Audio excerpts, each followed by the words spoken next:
Convido os irmãos a estarem abrindo a palavra em João, capítulo 6.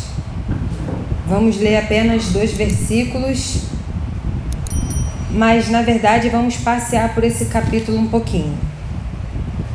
Esse capítulo, essa mensagem, o Senhor ministrou meu coração quando eu conversava com Ele e o perguntava sobre algumas coisas que eu confesso que eu fiquei um pouco indignada. Eu que, pela misericórdia do Senhor, faço parte ali do Kids, né? Em ensinar para as crianças a palavra. E eu perguntei para o Senhor: Senhor, eu não quero ter filhos igrejados. E é o que nós temos tido. Não temos filhos convertidos, mas igrejados, né? E no decorrer da mensagem, a gente vai entender um pouquinho, né? Se o Senhor assim me ajudar, para a gente poder estar entendendo o que o Senhor quer de nós. João 6, 35 e 36.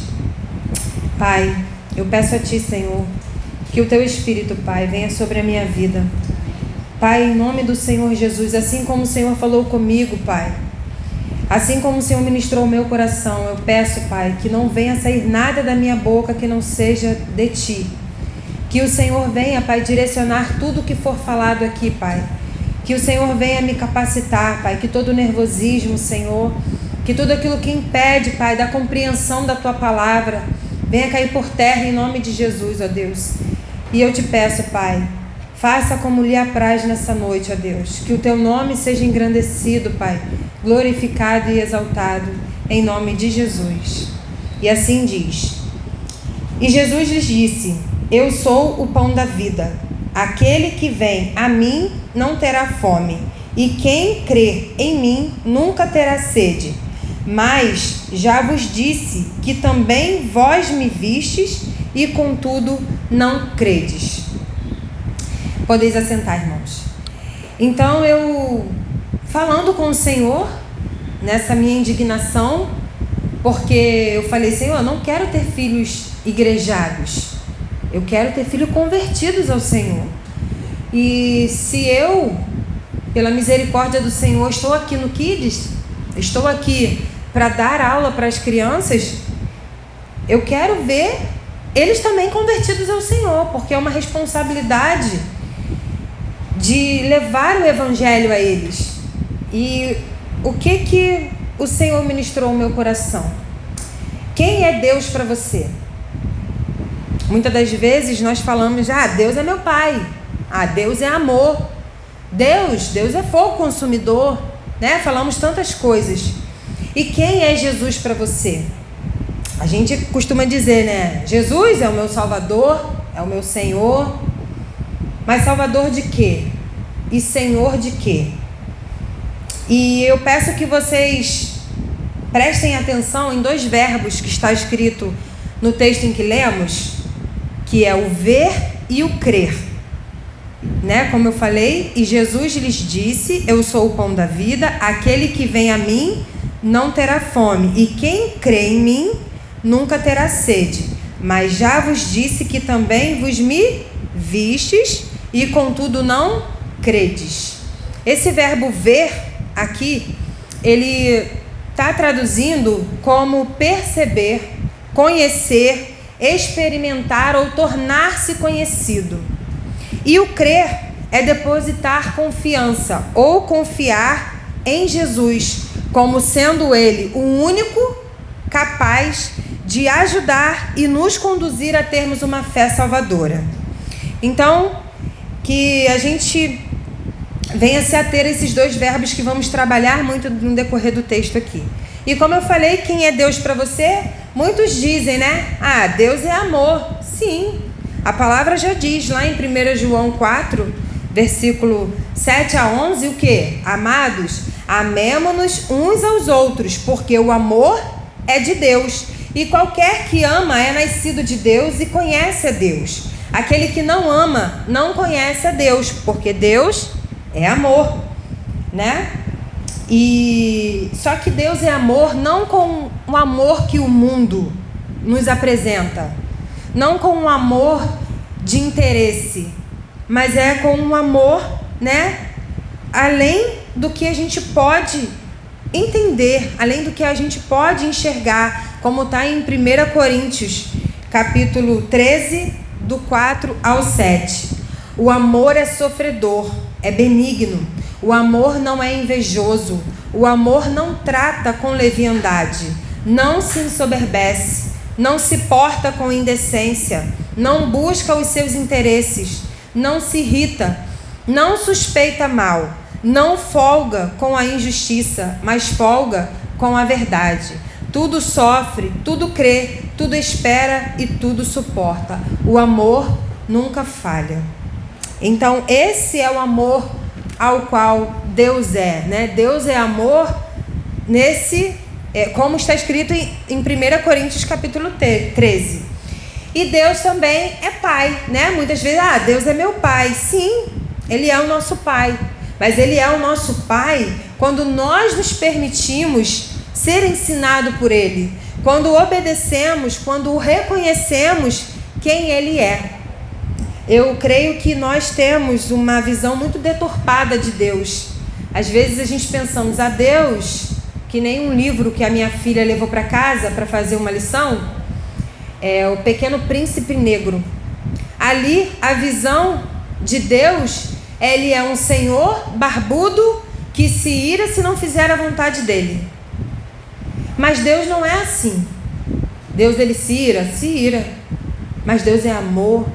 Deus, Ele é longânimo, né? Então, Deus, Ele tem os seus atributos.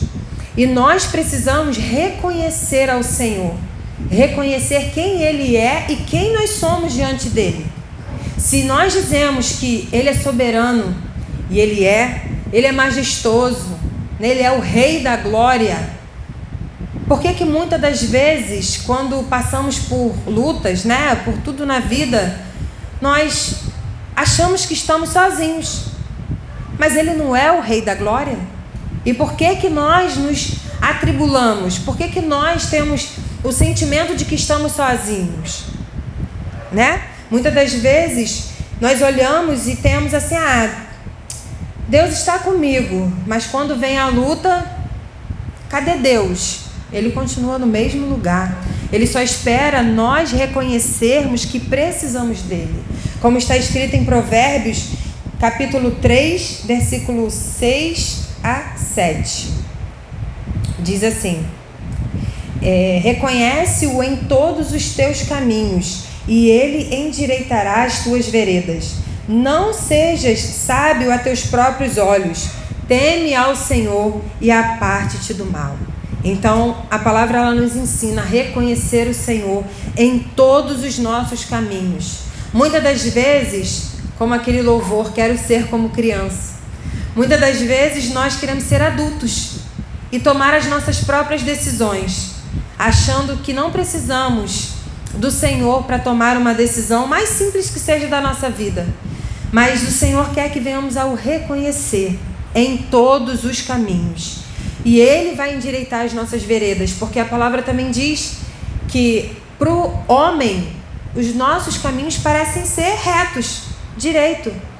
Mas para o Senhor não, Ele sabe o final de tudo, Ele sabe aonde vai dar aquilo que está no nosso coração, se é de fato para nós ou não, se é de fato o que o Senhor também espera para que nós venhamos a trilhar, o propósito, né? E Ele diz, não sejas sábios a teus próprios olhos. Que o orgulho, que a soberba, que a altivez não venha tomar lugar no nosso coração. Que a gente venha a ser humilde, venha a ser simples, venha a ser dependente do Senhor, para que não venhamos a ser sábios aos nossos próprios olhos. Como muitas das vezes, mãe, eu sei. Né? Ouvimos muito isso. Mãe, eu já sei. Então, assim, que não venhamos agir dessa forma com o Senhor. Quando Ele vier a falar conosco, nos exortar, nos ensinar, que a gente venha, amém, Senhor. Por mais que a gente ache que saiba, mas não sabemos nada, não é verdade? E o reconhecer como nós vimos, é ter a consciência de que Deus, ele é o autor, né? É a autoridade sobre a vida. É Ele quem dá, é Ele quem tira, é Ele quem tem o domínio nas suas mãos, e é que Ele deve ser a prioridade em todas as nossas decisões. Ele deve ser a nossa prioridade. Nós precisamos orar e pedir orientação ao Senhor antes de tomar as nossas decisões. Muitas das vezes, o fato de fazer uma viagem, o fato de uma coisa mais pequena, não oramos, não colocamos diante do Senhor. Temos que seguir os princípios, os mandamentos da palavra de Deus. Dizemos que amamos a Deus, mas a palavra diz para não colocarmos os nossos olhos ou os nossos pés em coisas que não agradam o Senhor. Mas passamos o dia vendo os noticiários, vendo televisão, coisas que não edificam. Precisamos viver uma vida centrada em Deus e não em nós mesmos. Nós temos vivido uma vida centrada em nós mesmos. E temos visto isso na igreja brasileira. Porque vemos que a igreja, ela está sendo conduzida por aquilo que o homem deseja. Quando, na verdade, nós temos que ser conduzidos pela palavra de Deus. E em Provérbios 3, 11 e 12, ele diz assim: Filho meu, não rejeites a correção do Senhor, nem te enojes da sua repreensão, porque o Senhor repreende aquele a quem ama, assim como o pai ao filho a quem quer bem. Então, se o Senhor tem te corrigido, se o Senhor tem te apertado, não enojes do Senhor, não fique reclamando, não murmure, porque o Senhor está te corrigindo para que você ande no caminho dele, para que você não se perca, para que você venha a estar na direção que ele quer e não a sua vontade. Se o Senhor te repreende é porque ele quer, ele sabe o caminho que você está trilhando e sabe que você não vai chegar num lugar bom a qual ele preparou para você. Talvez o caminho seja de perdição, talvez o caminho seja você sair dos caminhos dele. Então, aceite a repreensão, a correção, seja quando o pastor estiver aqui pregando, que para a glória de Deus tem sido muito usado para estar ministrando ao nosso coração, seja quando um irmão falar com você, por mais que às vezes não gostamos de ser corrigido, essa é a verdade, mas por mais que às vezes venha soar com uma forma errada dentro do nosso coração, mas reflita, ore ao Senhor. Senhor, é assim mesmo que eu tenho agido? É dessa forma? Eu tenho sido assim? Porque nós precisamos olhar para dentro de nós todos os dias e nos permitir sermos moldados pelo Senhor. Mas se Deus é o seu Pai, por que não o obedecemos e por que não o tememos? E qual é a vontade do Pai? A vontade do Pai é que venhamos a ver em Jesus que somente Ele é a provisão de Deus para as nossas vidas. Porque nós temos que reconhecer que, como está escrito em Romanos 3, 23, porque todos pecaram e estão destituídos da glória de Deus, sendo justificados gratuitamente por sua graça, por meio da redenção que há em Cristo Jesus. Então, irmãos, nós precisamos reconhecer que somos pecadores. Nós nascemos em pecado, assim como os nossos filhos. Nossos filhos não é porque é pequenininho que não tem pecado, não, ele já nasceu em pecado e nós precisamos mostrar para eles. Isso que você está fazendo não agrada a Deus, a palavra de Deus já nos orienta. Ensina o teu filho no caminho que deve andar e quando ele crescer não se desviará. A palavra nos orienta a nós mostrarmos para o nosso filho que desde quando ele sai, antes mesmo de ser formado, o Senhor já nos conhece e sabe que somos pecadores. E mostrar para ele, vocês estão afastados de Deus. Não é porque estamos na igreja, não é porque lemos a palavra, vamos aos cultos que você tem acesso a Deus. Deus não tem neto. E nós precisamos inculcar isso na mente dos nossos filhos e mostrar para ele por que Jesus morreu. Por que Deus deu o seu filho? Por que Jesus teve que ter aquela morte, né? Como João 6,40, onde Jesus vai falar nesse capítulo em que lemos, né? No decorrer dele. Portanto, a vontade daquele que me enviou é esta, que todo aquele que vê o Filho e crê nele tem a vida eterna. Então, se nós olhamos para Cristo, mas não vemos como nosso Salvador e não cremos nele, não vamos ter a vida eterna. Não adianta, aqui Jesus mostra que ele fez a vontade do Pai e ele não precisava ter vindo para morrer por nós, mas ele quis e ele fez a vontade do Pai. Em João 3,16 ele vai falar: porque Deus amou o mundo de tal maneira que ele deu o seu Filho unigênito, para que todo aquele que nele crê não pereça, mas tenha vida eterna. Esse versículo ele é muito citado e muito conhecido, mas a gente não para pensar que Deus ele amou de tal maneira que ele deu. Foi de espontaneidade ele dar o Filho dele, porque ele sabia que se ele não desse o bem mais precioso, o Filho dele, o unigênito, nós não teríamos acesso à vida eterna. E é isso que o Senhor quer nos dar, a vida eterna. Mas essa vida eterna só vem através de nós crermos no Senhor, no sacrifício dele. E no João 6, versículo 28, no contexto, aqui a gente vai ver que eles estavam ali, em João 6, né? Eles começaram na multiplicação dos pães, no início do capítulo. Jesus estava ali com eles e Jesus faz a multiplicação dos pães e logo depois Jesus se aparta deles.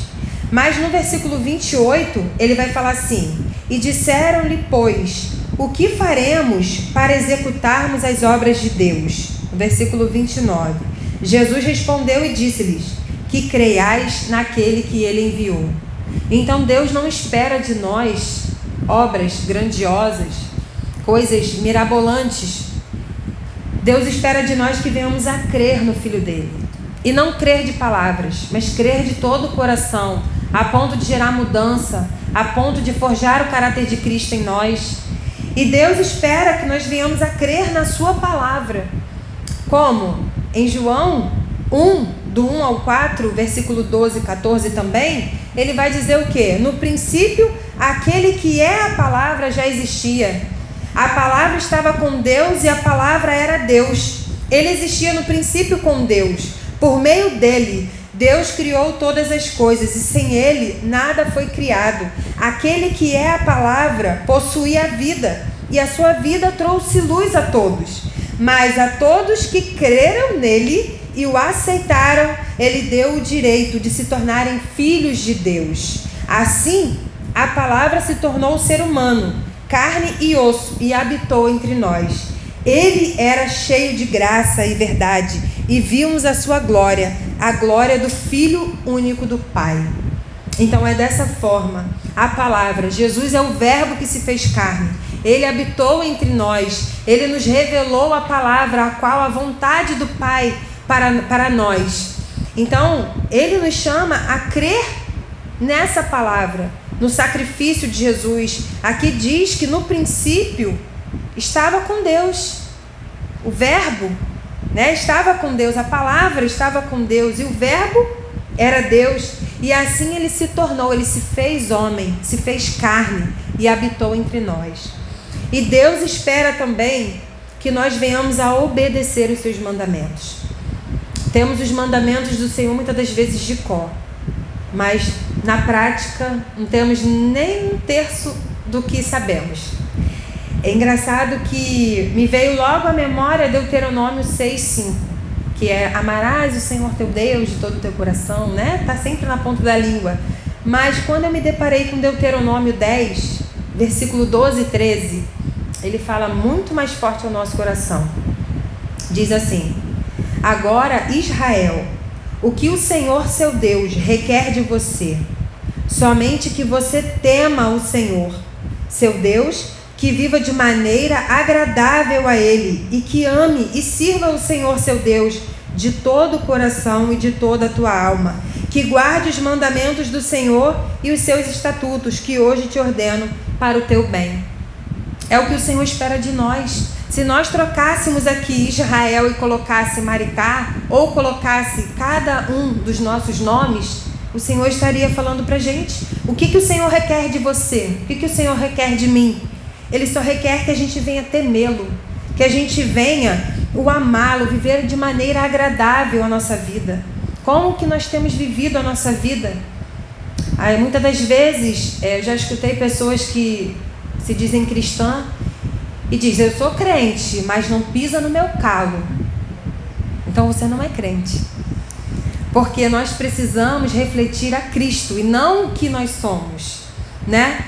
Então, nós só vamos amar ao Senhor quando nós aprendermos e entendermos o que é temer ao Senhor. Porque como que nós vamos amar por amar ao Senhor? Não vamos amá-lo. Mas quando nós entendermos o que é temer o Senhor, e o que é temer ao Senhor? Não é ter medo.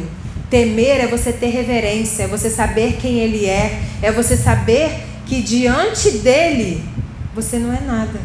E que você carece, você precisa, você necessita. E Ele sendo quem Ele é, Ele quer ter intimidade conosco. E isso nos leva a mostrar a sua soberania, a sua majestade, mas também ali o seu amor para conosco. Em Provérbios 1, versículo 7, diz assim: o temor do Senhor é o princípio do conhecimento, mas os tolos desprezam a sabedoria e a disciplina. Então eu te pergunto, será que o temer ao Senhor é melhor do que nós sermos comparados com os tolos? Porque os tolos, eles desprezam a sabedoria e a disciplina. Então, que nós venhamos a olhar para a nossa vida e ver: será que eu tenho obedecido a palavra do Senhor? Eu tenho tido temor pelo que está escrito, pelo que é ministrado, pelo que o Senhor tem falado ao meu coração? No Salmos 111, 10, o temor do Senhor é o princípio do conhecimento. Todos os que obedecem a seus mandamentos mostram bom senso. Louvem-no para sempre. Então, se não obedecemos aos mandamentos do Senhor, somos uma pessoa comparada sem bom senso. Olha como que a palavra do Senhor, ela é como um manual de vida, porque ela nos ensina a nos portar, ela nos ensina os princípios da vida. O básico é o que ela nos mostra, nos revela. E nós também só vamos amar o nosso próximo quando nós aprendermos a amar ao Senhor. Porque a gente não tem como amar uma pessoa que nos machuca, que nos magoa. A realidade é que a vontade, é totalmente oposta. Mas em 1 João 4, versículo 10 e 11, diz assim: nisto está o amor, não em que nós tenhamos amado a Deus, mas em que Ele nos amou a nós e enviou o seu Filho para a propiciação dos nossos pecados. Amados, se Deus assim os amou, também nós devemos amar uns aos outros. Então, quando nós amamos ao Senhor, porque Ele nos amou primeiro, quando nós correspondemos a esse amor, então nós vamos amar ao nosso próximo, com o amor de Deus. Porque nós vamos olhar, as pessoas têm defeitos. As pessoas, muitas das vezes, como o Davidson orou, têm suas esquisitices.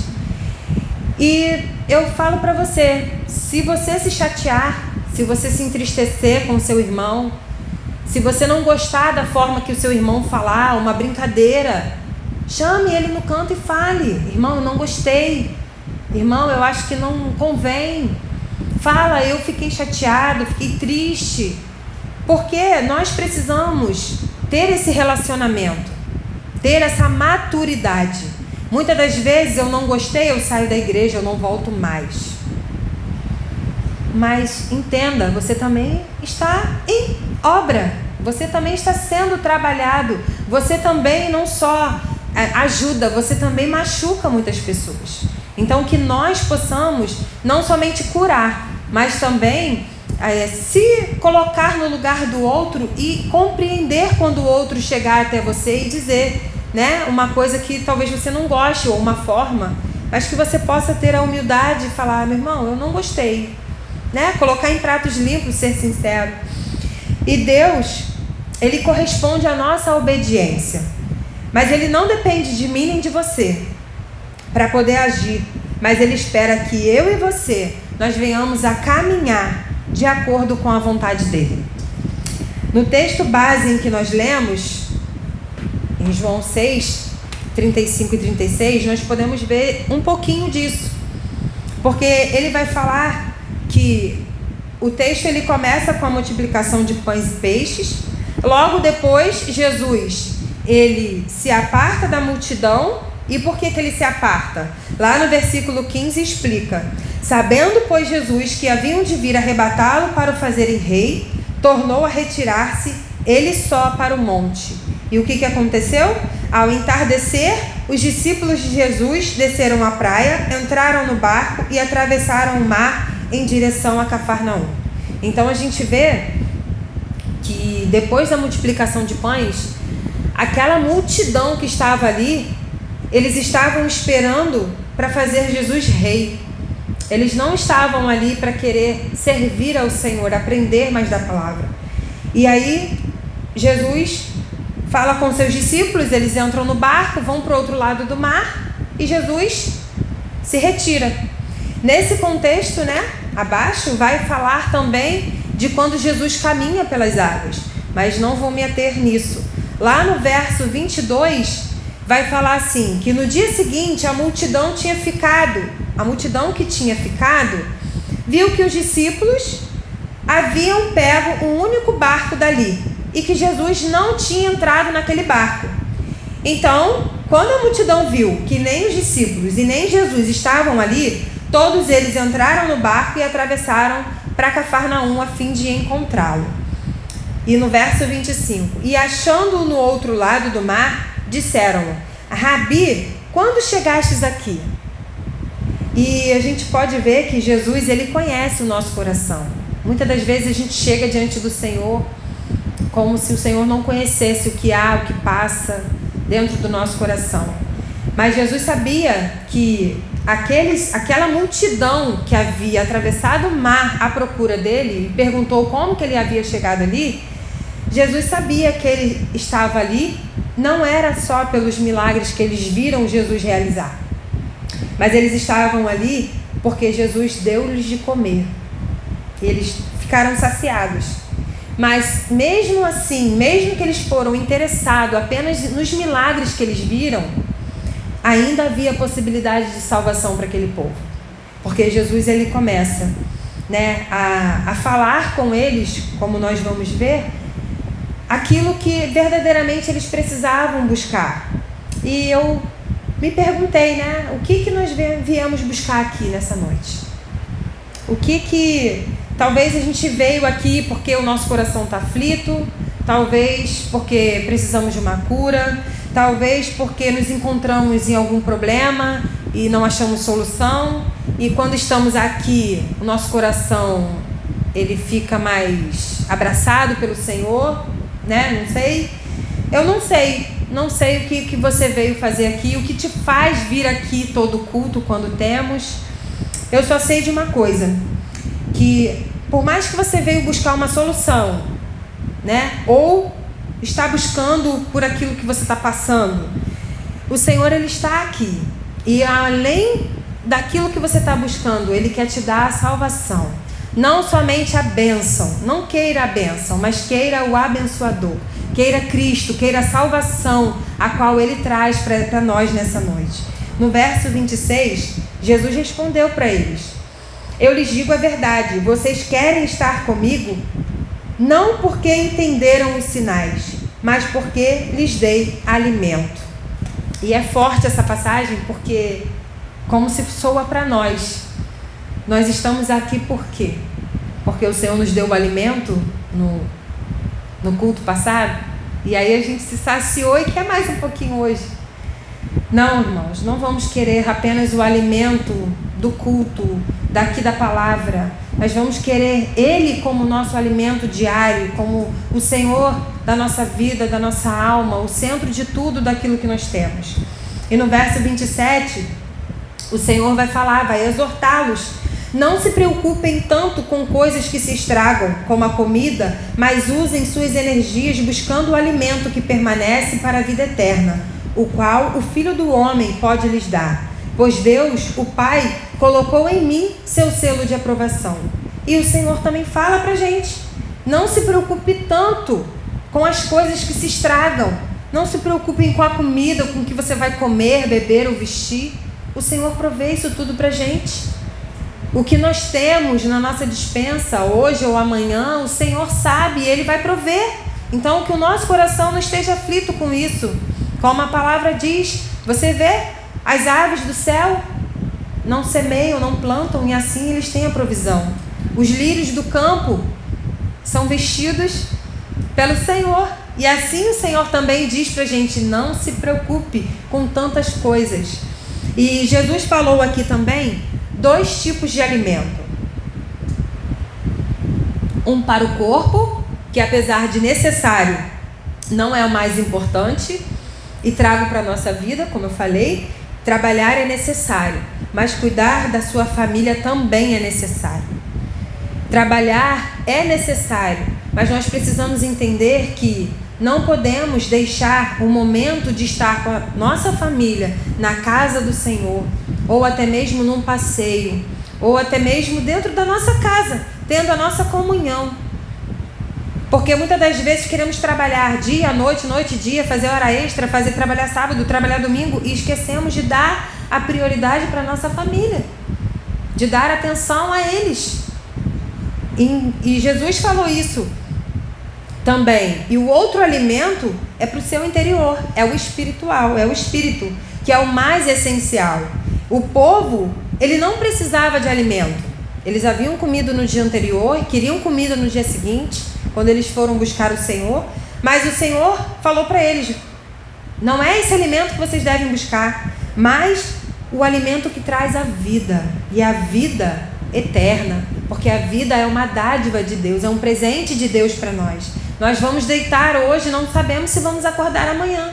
E amanhã, se despertarmos, foi porque o Senhor nos deu a oportunidade de mais um dia estarmos vivos para a glória de Deus. O alimento, ele sustenta a vida, mas somente Jesus pode te dar a vida eterna. E em Isaías 55, versículo 2 e 3, ele vai dizer assim: por que gastar o seu dinheiro com comida que não fortalece?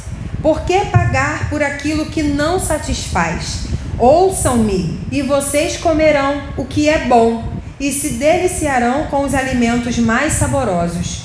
Venham a mim com os ouvidos bem abertos, escutem e encontrarão vida. O Senhor está falando, para que você está gastando o seu dinheiro com comida que não vai te fortalecer? Não é que nós não temos que comer, mas o alimento necessário que o Senhor está mostrando para nós nessa noite é o que Ele quer nos dar, é que vai permanecer em nós, nos sustentar na fé para permanecermos diante dEle, dependendo dEle. E aí eu pergunto para você, como que você tem gasto os seus dias ou o seu tempo? Como que você tem se colocado diante do Senhor? Do que você tem tido fome? Será que a nossa fome é em fazer a vontade de Deus, ou a nossa fome é trabalhar, conquistar, crescer? Isso não é pecado, irmãos, mas o nosso foco não deve ser esse. E do que você tem se alimentado? Será que a palavra ela tem sido só a sobremesa da noite? A gente vai ali ler um capítulo muito mal arrastado, às vezes nem entende o que está lendo. Então, do que a gente tem se alimentado durante o nosso dia a dia? E eles continuavam sem entender o que Jesus estava falando com eles. Eles estavam interpretando de forma errada o que Jesus disseram para eles. E eles perguntaram: o que faremos para executarmos as obras de Deus? E Jesus respondeu: a obra de Deus é esta, que creiais naquele que Ele enviou. E assim como eles não estavam entendendo o que Jesus estava dizendo para eles, muitos de nós também às vezes temos um entendimento distorcido e queremos entender do nosso jeito, né? Não importa o que você faz, não importa o cargo ou a função que você tenha na igreja, não importa se você vai para a rua para o evangelismo, não importa se você fica aqui e varre o chão, isso não importa para o Senhor. né? O que importa, na verdade, é sabermos que nós não somos salvos por aquilo que nós fazemos, mas nós somos salvos pela graça. E se nós somos salvos pela graça, a graça de Deus vai nos levar a fazer por amor a Ele, por sabermos que somos salvos. Como diz em Efésios 2, 8 a 10, porque pela graça sois salvos por meio da fé. Isso não vem de vós, é dom de Deus. Não vem das obras, para que ninguém se glorie, porque somos feitura sua, criados em Cristo Jesus para as boas obras, as quais Deus preparou para que andássemos nela. Então, se andamos nessas obras, é porque Cristo morreu por nós, para que nós viéssemos a cumprir, a fazer aquilo a qual Ele nos designou. Somente para isso. Mas aí eles continuaram falando com o Senhor. E eles pediram um sinal. Porque eles falaram, Moisés deu de comer ao povo. Moisés deu pão do céu. E aí Jesus falou para ele, não foi Moisés que deu o pão do céu, mas o meu Pai vos dá o verdadeiro pão do céu. A gente precisa entender que o maná, ele havia sido dado por Deus. Não foi por Moisés. Moisés foi um instrumento conduzido pelo Pai para dar o pão do céu como sombra em Jesus para aquele povo naquele momento. Mas eles deveriam parar de olhar para Moisés, para a lei, para tudo aquilo que eles tinham vivido, os pais dele haviam vivido, e olhar para Deus, o que Deus fez para a vida deles. E eu pergunto para você, para onde você tem olhado?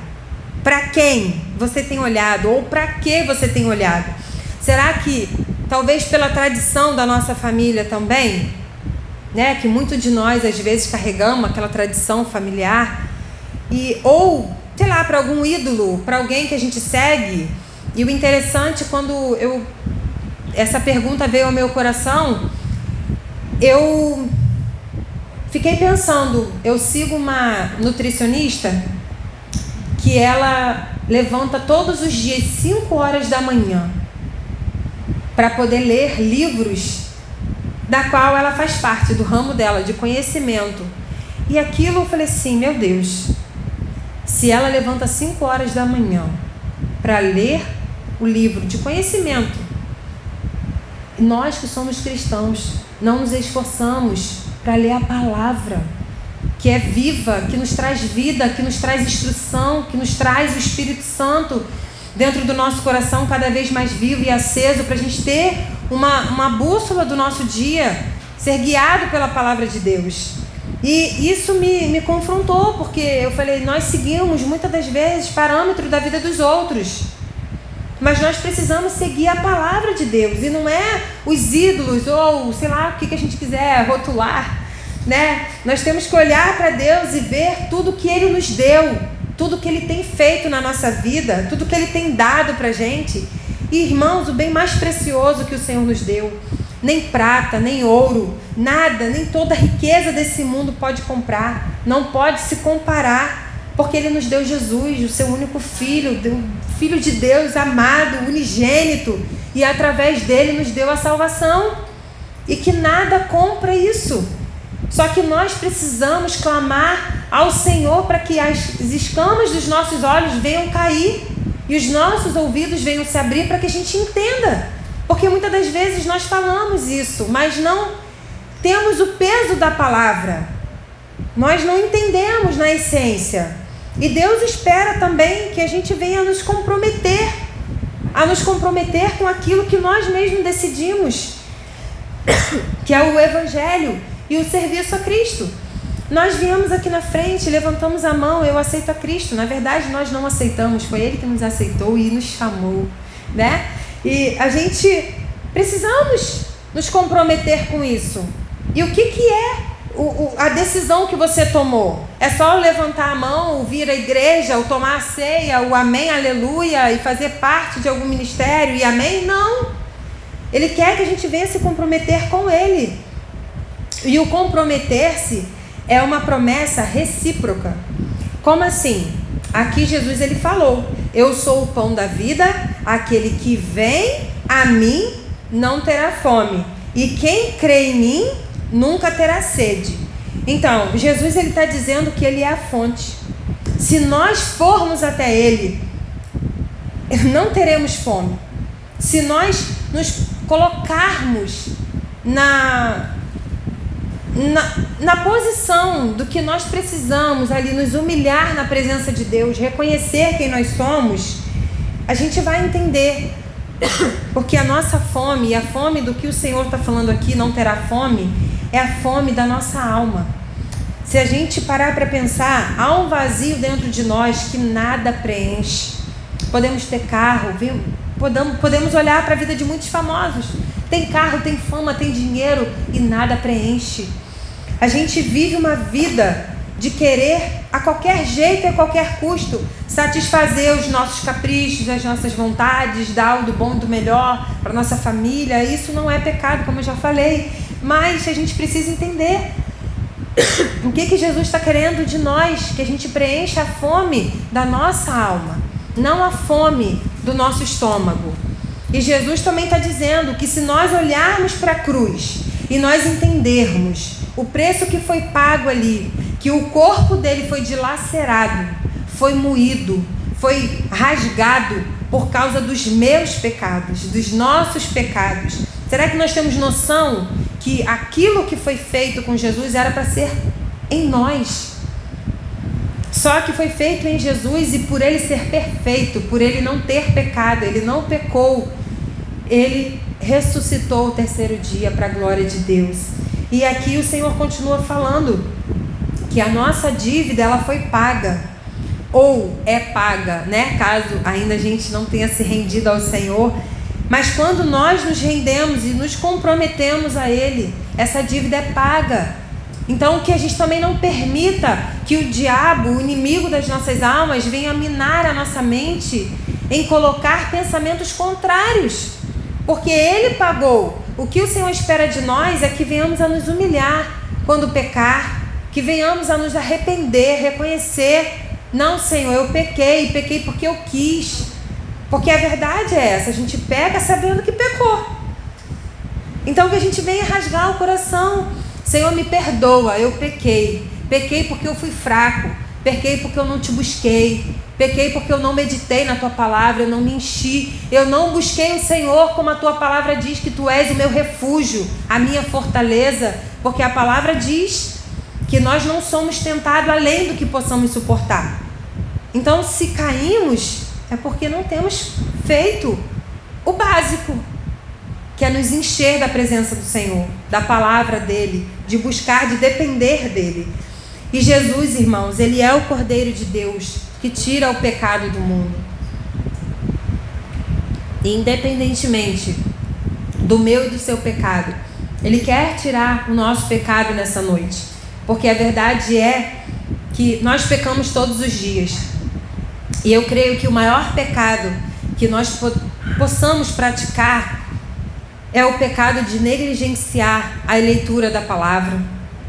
É o pecado de negligenciar a oração pela manhã ou durante o dia, né? Porque não é só orar pela manhã e acabou, bati o meu cartão, paguei a minha dívida. Não. Mas que a gente venha colocado diante do Senhor todos os dias. Pedir ao Senhor: Senhor, me ajuda. Seja sincero com Ele. Eu não tenho conseguido ler a Tua palavra, eu não tenho conseguido orar, eu não tenho conseguido jejuar, mas me ajuda. Me fortalece. Me leva a ser dessa forma como a Tua palavra diz, porque é capaz. Jesus, Ele nos deu o exemplo, mas também Noé nos deu exemplo. Abraão também nos deu exemplo. Eram homens como nós. Não tinha nada de tão assim... podemos dizer, né, que Jesus... porque Jesus era filho de Deus. Não. E Noé? E Abraão?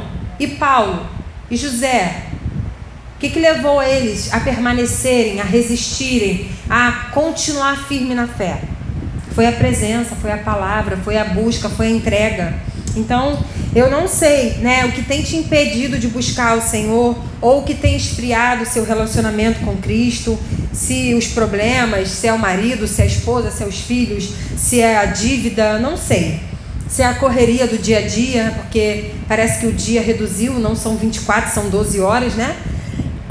Mas de uma coisa eu sei, o Senhor está nos convidando a termos esse tempo com Ele, a compreendermos que, independentemente do que nós temos passado e vivido, queira abandonar tudo, abandona, mas não abandone a Cristo.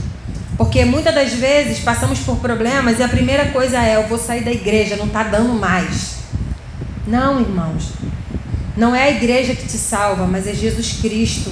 E que nós possamos correr para Ele, para os braços dele, e dizer: Senhor, está difícil sim, mas em Ti, a Tua palavra me diz que eu sou mais do que vencedora, porque o Senhor venceu na cruz e eu vou vencer.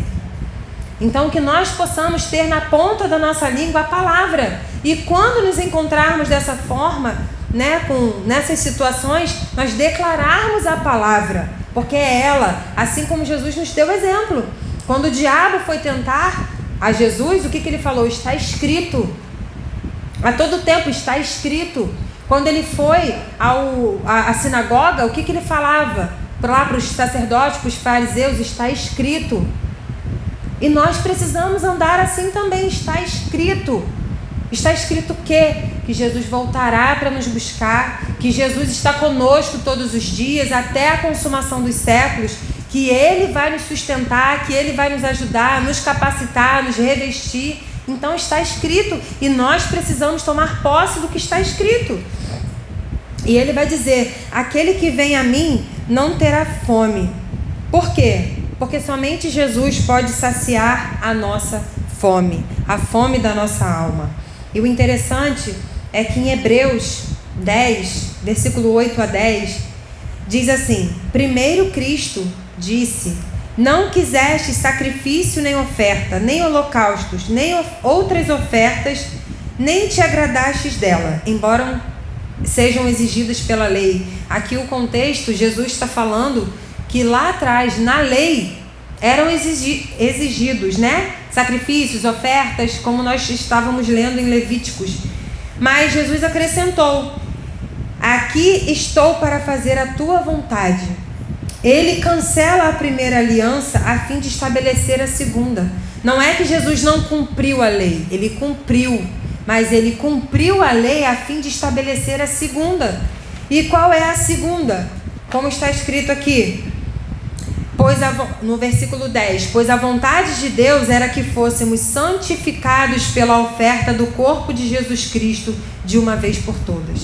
Então, em Oséias 6:6 vai falar também assim: não quero sacrifícios, eu quero o seu amor, não me interesso por suas ofertas, o que eu quero é que vocês me conheçam.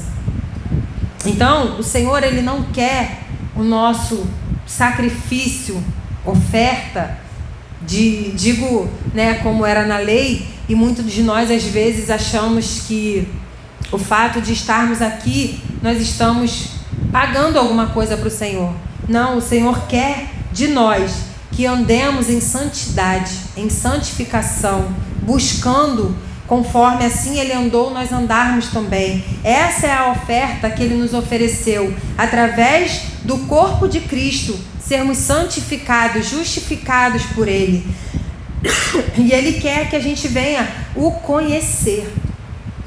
Porque é muito fácil você dizer: eu conheço o Neymar, mas ele te conhece? Será que se você for lá no condomínio dele, bater na porta lá e falar: vim tomar um café com você, ele vai tomar com você um café? Não, porque ele não te conhece. E assim é com Cristo. Se nós não temos um relacionamento com Ele, como que você vai dizer que conhece a Cristo? Você pode conhecer. Lendo a Bíblia, você vai saber da vida de Jesus, o que Ele fez, o relato. Mas Ele não quer que você o conheça dessa forma. Ele quer que você o conheça tendo intimidade, tendo um relacionamento com Ele. Deus, Ele não quer o seu trabalho, a sua religiosidade. Ele não quer que você levante uma bandeira: eu sou da igreja tal. Não, Ele não quer isso. Ele quer que a gente tenha compromisso com a palavra, com Ele. Ele quer que a gente queira conhecer a Ele. Ele espera que a gente venha a obedecer a palavra. Ele espera que a gente venha a crer que breve Ele voltará para nos buscar. Mas para isso nós precisamos permanecer nele, em conhecer, em ser santificado pela sua palavra. E quem crê em mim nunca terá sede, né? Como diz o finalzinho do versículo. Estou terminando, irmãos. Porque quando nós temos um encontro com Cristo, Ele nos dá de comer, que é a sua palavra. Porém, essa palavra ela gera sede. E a sede é pela transformação das nossas almas. Ou, ao menos, deve gerar, né? Deve gerar sede também em nós por almas. Para que a gente venha querer resgatar almas. Assim como nós conhecemos a palavra, recebemos que nós estávamos afastados e agora nós estamos próximos, somos chamados filhos. Nós também precisamos ter essa fome, essa sede de querer levar esse evangelho para outros também. E nós precisamos ter mais sede de Cristo e menos de nós, porque muitas das vezes, né, é o que soa dentro de nós. Queremos muito mostrar o nosso eu, o nosso performance, a nossa vida, e esquecemos de refletir a glória para Ele. Em João 7:37 em diante, ele diz assim: se alguém está com sede, venha a mim e beba. Porque as Escrituras declaram que rios de águas vivas correrão do íntimo de todo aquele que crê em mim. Então, como eu estava falando, né, aqui nesse texto, ele está falando do Espírito Santo, que ainda havia de ser derramado sobre aquele que cresce nele. E nós temos um exemplo lindo, que é da mulher samaritana. Em João 4,14, ele fala para a mulher: mas aquele que beber da água que eu lhe der, nunca terá sede, porque a água que eu lhe der, se fará nele uma fonte de água que salte para a vida eterna. E a mesma coisa que Jesus fez na vida da mulher da samaritana e de tantos outros que nós podemos citar na palavra, é o que Ele quer fazer comigo e contigo nessa noite. Basta que a gente venha crer, como nós vimos lá, né, olhar para Jesus e crer, obedecer a palavra de Deus e se comprometer com o Senhor. Pois aquela multidão, ela viu os sinais, os milagres, mas o que Jesus disse para eles? Verso 36: mas já vos disse que também vós me vistes e contudo não credes. E nós? Será que nós temos visto o Senhor culto após culto? Temos ouvido a palavra, temos aprendido e também não temos tido a fé ou não temos crido no que tem sido ministrado? Não temos levado em conta o que o Senhor espera de nós, porque a palavra ela é lançada, ela é semeada, mas ela é semeada para ela dar fruto e para a glória de Deus. Mas se a gente não permite esse fruto crescer, essa semente crescer, estamos fazendo que nem a multidão. Não estamos crendo, não estamos permitindo o Senhor trabalhar no nosso interior. E que nesse momento você venha fechar os seus olhos, né, refletir o que o Senhor ministrou ao meu coração pela graça e misericórdia dEle. Que o Senhor continue falando ao teu coração, que você não leve essa palavra apenas porque você ouviu aqui, mas que você leve e fala: Senhor, o que o Senhor quer de mim mediante ao que foi ministrado? Que Ele venha falar contigo nessa noite.